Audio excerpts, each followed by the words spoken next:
Cubaan menyusup masuk ke Malaysia secara haram akhirnya terbongkar apabila 10 lelaki warga asing berjaya dikesan dan ditahan dalam satu operasi khas oleh pihak berkuasa di kawasan sempadan negara.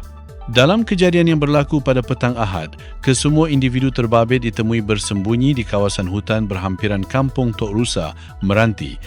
Mereka dipercayai baru sahaja memasuki negara ini melalui laluan tidak sah sebelum cuba mengelak daripada dikesan pihak berkuasa. Operasi tersebut dijalankan oleh Pasukan Gerakan Am atau PGA Brigade Tenggara menerusi Op Taring Wawasan.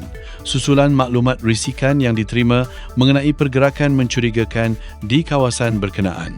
Menurut Komander Brigade Tenggara, Senior Asisten Komisioner Ahmad Razi Hussain, serbuan dilakukan sekitar jam 7 malam selepas pasukan operasi mengesan kehadiran kumpulan tersebut di dalam kawasan hutan.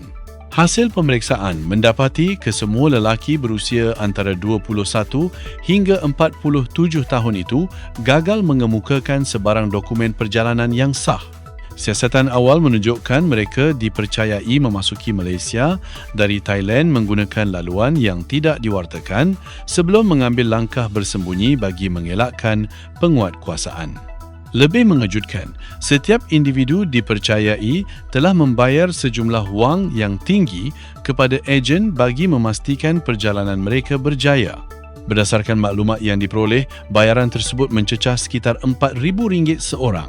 Perjalanan mereka dikatakan dilakukan menggunakan bot dengan tekong membuat 2 perjalanan berasingan, setiap satu membawa 5 penumpang merentasi sempadan. Kesemua suspek kini telah ditahan untuk siasatan lanjut dan kes diserahkan kepada bahagian siasatan jenayah daerah di Ibu Pejabat Polis Daerah Pasir Mas. Kes ini disiasat di bawah Seksyen 61C Akta Imigresen 1959 Palang 63 kerana memasuki Malaysia tanpa dokumen sah. Pihak berkuasa menegaskan bahawa kawalan sempadan akan terus diperketatkan bagi mengekang sebarang cubaan kemasukan secara tidak sah sekaligus memastikan keselamatan dan kedaulatan negara terus terpelihara.